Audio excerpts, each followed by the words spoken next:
Hey everyone. So it doesn't seem so fair. Abraham had his time to shine. He had 3 whole parshiot spent on the stories and lessons of his life. And then Yaakov is going to have his time to shine because the entire second half of Sefer Bereshit is dedicated towards him.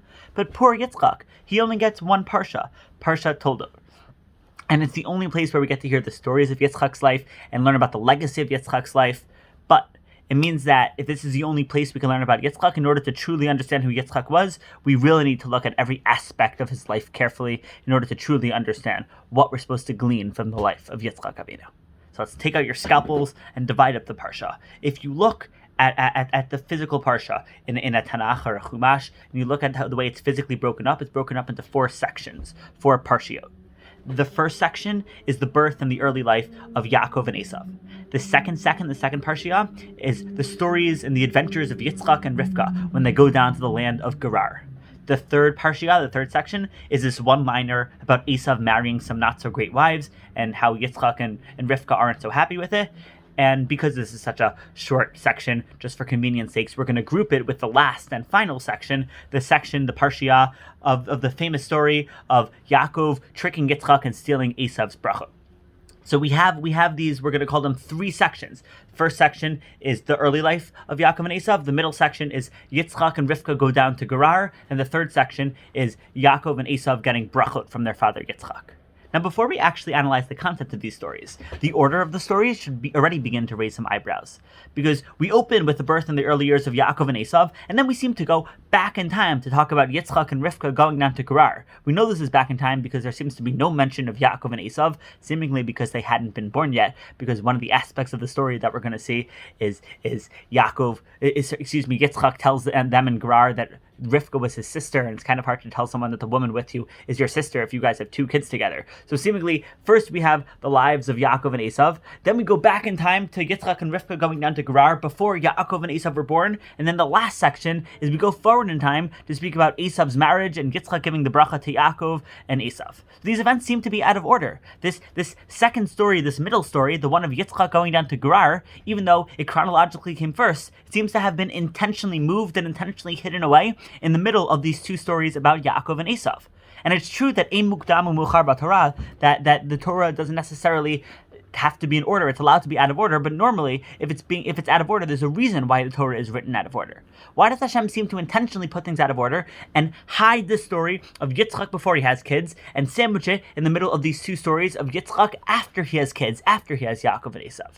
So in order to answer this question, and in order to understand why this middle story is hidden, we need to understand exactly what's going on in this middle story. This is the story that we know the least about out of the 3 sections about Yitzchak's life, so let's take a couple of minutes to analyze it.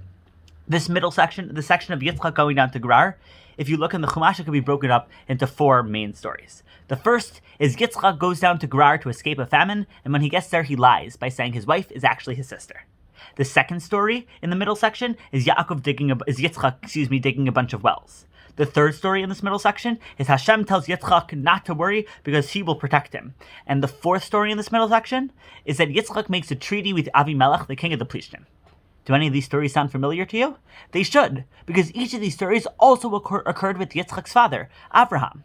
Besides for some of the small nuances and details that we won't deal with now, essentially, Abraham also went down to Gerar to escape a famine and lied and said that his wife is his sister. Abraham also dug some wells. Abraham also was promised by God that he shouldn't worry because Hashem is going to protect him. And Abraham also made a peace treaty with Avimelech. The Torah is clearly drilling into us that Yitzchak's life is nearly an exact replica of Abraham's. But why? We don't need another Abraham. We need a Yitzchak. So my Rebbe, Rav Chanoch Waxman, pointed out that even though the Abraham and Yitzchak had identical stories, they had these stories, these events happened to them for completely different reasons. Abraham was an activist. He was a go-getter. He went out and actually did stuff. But by the time we get to Yitzchak, and Yitzchak came along and did all of these things, it was already old news. Yitzchak wasn't actively doing anything. He was passively walking in his father's footsteps. And that passivity that in fact is the lesson of Yitzchak. Chazal teach us that what is Yitzchak's midah, the character trait that he emulates? It's gvura, it's strength. Now what's strength? Strength isn't found in the muscles. Pirkei Avot famously teaches us that Mishahu Gibor, who is someone who's strong, hakoveshet yitzro, someone who is able to suppress his desires. Everyone wants to be known for something, and yet Yitzchak had the strength to suppress that and simply be not his own person, but simply be Abraham's son. But jumping back to our original question, why is this story hidden away, sandwiched between the stories of Yitzchak's kids, of the stories of Yaakov and Esav? Seemingly this is an important story, and it teaches an important lesson. Are we really trying to hide the fact that Yitzchak's life was a life of Gvura? So the answer is complex. The answer is yes and no. Of course, we aren't trying to hide the fact that Yitzchak was a Gibor. But we don't emphasize this particular section of Yitzchak's life, the section before he had kids, the section when he was down in Gerar, because this section is not the best representation of this attribute of Gevura. Showing how Yitzchak walked in Abraham's shoes isn't enough, because it's easy to be the child of a celebrity. Everyone loves you, everybody recognizes you. Yes, you may not have your own identity, but you're definitely not a nobody. But the breads of our sandwich, the stories at the beginning and the end, the stories of Yitzchak after he has kids, the stories of Yaakov and Esav, these also teach about Yitzchak's ability to suppress and to be a Gibor, but they do a much better job. How? At the beginning of the Parsha, the first bread of our sandwich, Yitzchak and Rivka spend many years struggling to have kids, and finally, after Rivka gives birth, the challenges are done, right? Wrong. Because even though Yaakov is a simple man sitting around in the tents, Esav, the other son, is an Ish Tzayed, Ish Sadeh. He is a hunter. He's out in the fields. He's wild. And Chazal tell us that Esav didn't just hunt with arrows. He hunted with his words. He tried to trick and entrap his father. And yet Yitzchak loved him. Why? Yitzchak wasn't ignorant. Yitzchak knew his son.